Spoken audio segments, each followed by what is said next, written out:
Hey, what's going on, everybody? Welcome back to another episode of 2.0.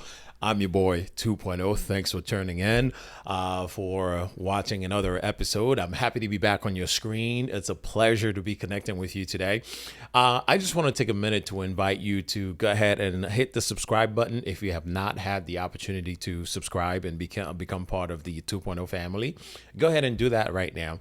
And don't forget, make sure you hit the notification bell so that every time we release an episode, you, my friend, will be notified so you can tune in and watch that episode. And as always, we thank you for the love and support, and feel free to share this share the link of the video with someone you think is going to find it very beneficial.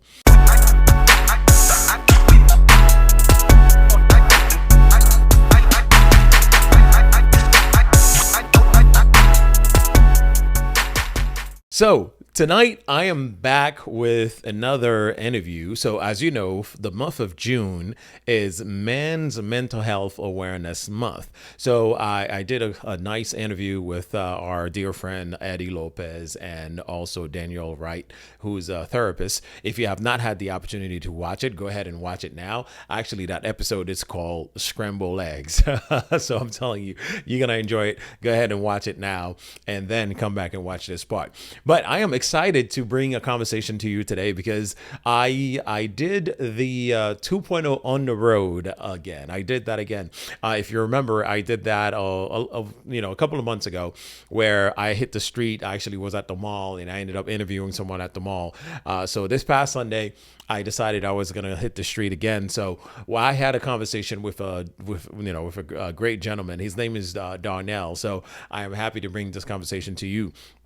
And you know what? One thing it actually, makes me realize is that there is hope, all right, for humanity. There is hope for humanity. There are a lot of men who are going to therapy. There are more men in therapy than society would want you to believe, right? Because we're thinking that, men do not want to entertain the idea of going to therapy.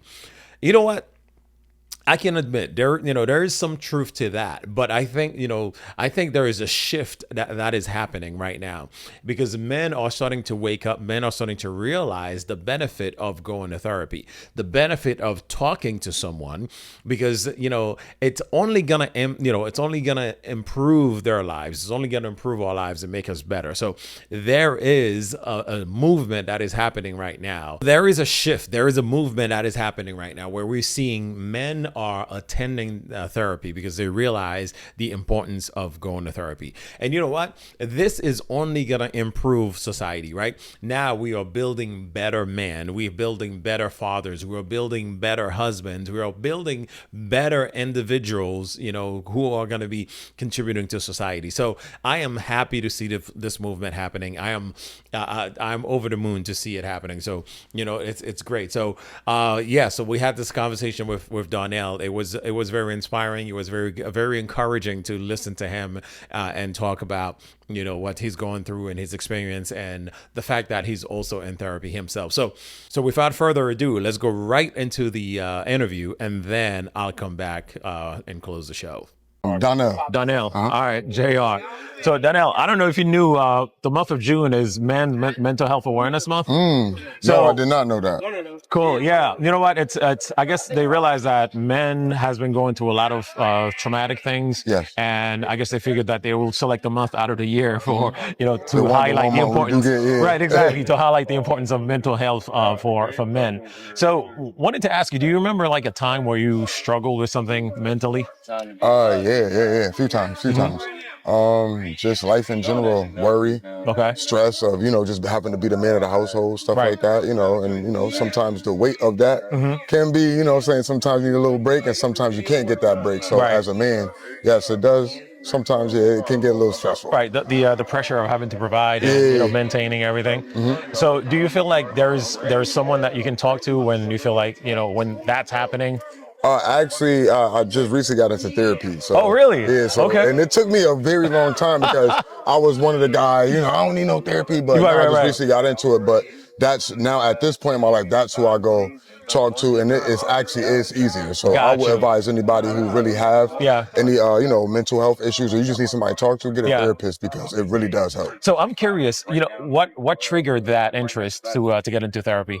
Oh man, I had a lot of bad thoughts, worries, stuff that I thought I should be worried about, but you don't really need that on your plate. Now I got you. Stuff like that. Just being a father. Okay. Because I'm still even been a father for a very long time at this point, but I'm still learning as a man. So, and just being black in America. Yeah. So sometimes I had to go and find somebody. I just can't talk to friends, can't just talk to girlfriends, can't just talk to my mom.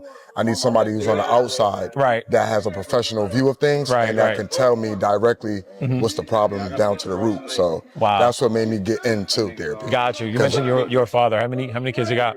Two. Two? I have a 13-year-old and I have one that's going on 7. She's 6. Okay, nice. So a boy and a girl. Boy and a girl? Okay, got you. So do you think the way that you were brought up as a man kind of like made it difficult for you to take that initial step to talk to someone about some of the stuff that's going on mentally? Yes, because as in the black community, as we come up, at least back then, maybe not today, it might not be like that, but back then it was more of suck it up, stop crying, deal with it, you're a man, you're gonna get over it, you feel me? So, of course, with that, you hearing that multiple times over the years, you be like, well, I mean, all right, cool. I guess that's what I'm supposed to do now. Realizing you're really holding in so much pain, anger, all kind of stuff, stress, depression, and then you're just packing it down as you just keep going, okay. Now realizing that's how one day you end up exploding and doing something you're gonna regret. Exactly. That's a good point, because I don't know if you realize that, their statistics shows that actually men lead in suicides. Yes, so we do. They commit now more that suicide. much I do. Yes, we do. Yeah. Because like I said, it's what people don't understand. We're men. Yeah. So everybody expects for us to just shut up and keep it pushing. Exactly. Now realize we got feelings. We got a heart. We got a brain. I would like to be told I'm proud of it now and then. You feel me? So yes, it's very hard, especially and definitely as a black man. Definitely as a black man. I'm sorry, I just could never ignore that as a black man. It's very hard. And I didn't realize that until I became a man, how hard it is for a black man. Exactly. We just got to be able to navigate and find your way how to get through it. Plain and simple. And I'm glad you're taking the step to go to therapy. Oh yeah, it was wonderful, bro. Let me ask you, now that you are at the age that you are, and you realize the importance of having, going to therapy, and you also see the impact of how you grew up as a man, how does that, affect your parenting to your son? Oh man, let's just say I do it a lot different. Give me an example. Okay, say for instance, a boy's gonna be a boy. Yep. So I'm thinking about what I used to do as a child that wasn't harmless, wasn't bad, and our family used to go crazy. But I have to look at it, that's me as a youngster. Let me deal with it in a better way and you get a better outcome. So when I did that in a situation with my kids, you get a better outcome. I don't yell. I don't have to beat my kids. I don't have to do all the extra, punish them. I got to say one thing and say it with a gentle voice, because kids, you have to, in this generation, you have to meet the kids at their level. Plain and simple. You have to meet them, and a lot of people are misunderstanding that. Come down. It's cool to still be an adult, but you have to open your mind up to how they see things. Of course. So I'm looking at my kids, how they see things. So I come to them as if I was one of them. And now you get a better result. And okay, I know my dad doesn't play. But he did ask me, and it was kind of cool. He didn't yell at me. So let me try this way. And then they start following a certain pattern that, something that you set. Absolutely. So I had to, parenting is amazing because I get to do it how I want to without the yelling, the cursing, the punishment.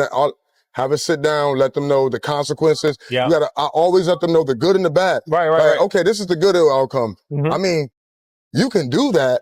But this is going to be the result of what you're going to get. So you got to pick and choose, your trouble. Exactly. It's okay. That's going to be fun. And I might get a little yelled at. All right, let's do that. Cause I'm a kid. I'm kind of interested. Let's do it just for the sake of it. Cause even as a kid or a young teenager coming up, I was very, what's the word I'm looking for, man?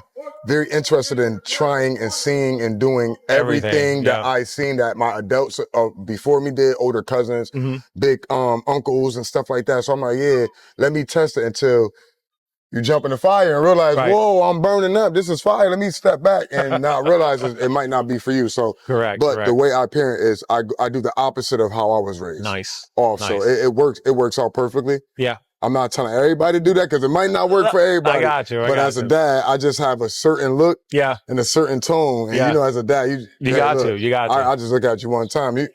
And he gets the point. Yeah, he gets the point. But yeah, that's exactly how I do it. Do you encourage him to express his feelings and like his emotions and stuff like that? Express your feelings. Yeah. Always be open-minded, always communicate. Right. Because what a lot of people don't understand is you're keeping the kid from communicating. It's the way how you go at them. Right. They don't want to communicate. Right. But when you sit down, like I said, meet them at their level, now they want to open up. They want to communicate. Now they want to tell you things, something you didn't even know your kid was going through. Exactly. And definitely as a young black man, he's telling you, Dad, well, I've been getting bullied. Well, wow, I would have never knew that. But when you sit down, take the time, pay attention, and actually talk to them, you'd be surprised. And you could do it. You could have never talked to your kid, and it just be that one day you actually sit down and talk to them. Yeah. You'd be surprised how much they open up to you. Got you. So you gotta let the kids open up. Got it. So you are moving away from the from the ideology that hey, you're a man, you're a boy, tough it up. No, you know what bro, I'm saying? So, I cry as a man. I cry. I got feelings. I've been hurt. Right. So how can I expect for my son or my nephews or my brothers to do the same thing when I'm no, I don't want you to fight because that pattern is what got me so damaged along the way because I'm thinking in a certain, it's okay to cry, bro. It's okay to let somebody know that you hurt. It's okay to have feelings. Absolutely. We're men. We're human. Yeah. And nobody can take that away from us. That's all. Yeah, it's going to happen, man. Unfortunately, I feel like men were conditioned, to be brought up the way that we are now. And it sucks. But over time, when you get older, you start to realize, especially if you're paying attention. Now, if you're really paying attention to the way you live in your life, you will start to see like, wait, hold on. Maybe, is this right? I don't think this is supposed to be, I don't think we're supposed to be doing it because this is not sitting well with, okay, when I go out in public, it's the way you were raised and the way you were taught things is how you carry yourself.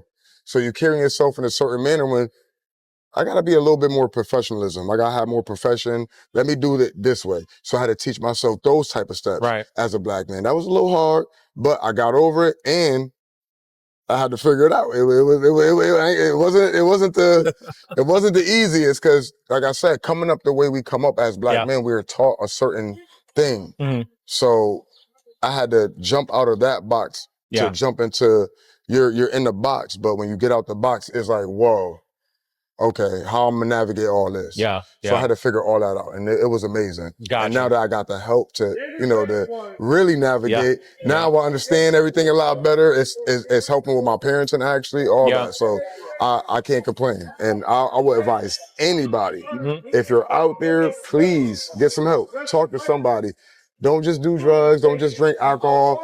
Medicine is not always the key. Just go ahead and talk because sometimes all we need is just somebody to talk to. Exactly. Now, has this helped you to go back and have healthy conversation with like some of the people that kind of like hurt you in a sense or some of the stuff that I'm going to be honest with you. It's people I even hurt. Right. That after I grew up and it's still people out there that I still never apologize to.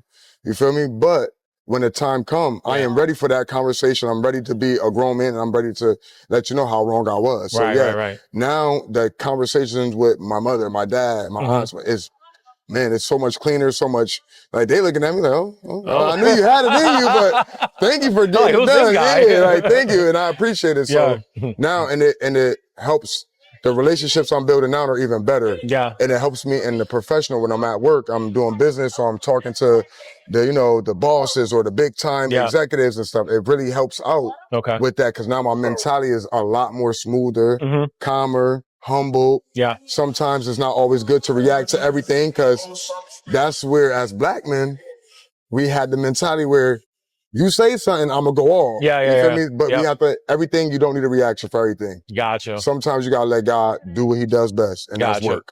So now, in addition to the therapist that you're dealing with, like in a relationship, like what can your partner do to support you from a mental health standpoint? Be there, communicate, be honest, listen. Because that's where we went wrong too. We don't listen to the other part. We just see what we see and we want that. And then when that feeling goes away, I'm gone. Right. But if you listen, you take time to talk and hey, how was your day?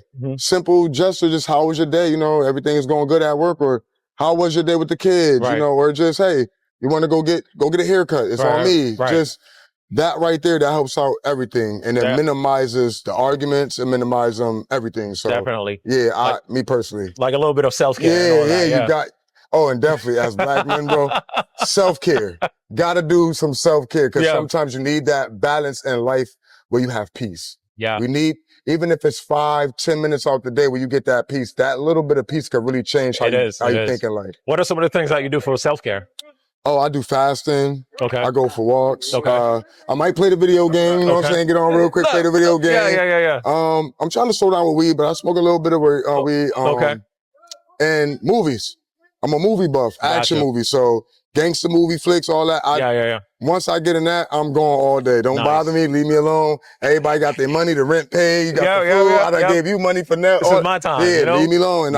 And that's how I self-soothe. Okay. And not knowing I was already doing that. Yeah. But when somebody explains to you that you've been doing it already and why you do it, that's why. Because I've been doing it without realizing this is how I self-soothe. Oh, man. That's awesome. So, Daryl, thank you for your time. Oh, man. yeah, bro. I appreciate it. Thank you so much, man. By the way, we need more people out here like you to stop, and we need that. Thank Especially as a black man, I appreciate you. Thank you, man. Appreciate that. All right, guys. Yo, you heard what I said, man. Get some help. It ain't nothing wrong with it, bro. We black. Stay strong. All right, bro.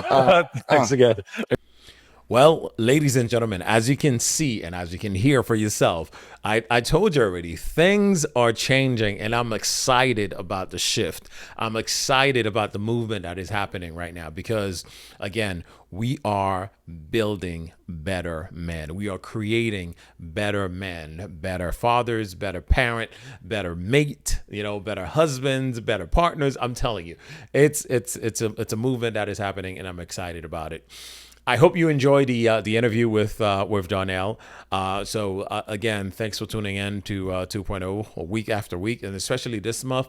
This month was very near and dear to me as I tackled the mental health issue. And as a matter of fact, I've been granted an opportunity to speak at my job to a group of people about mental health. So I'm going to be taking all of the knowledge, all of the discussions that I've had over the month, and I'm going to put that into a presentation, and I'm going to go ahead and speak on that. So I appreciate the support as always. So thank you for tuning in, and don't forget, share the link with someone and encourage them to subscribe to the channel.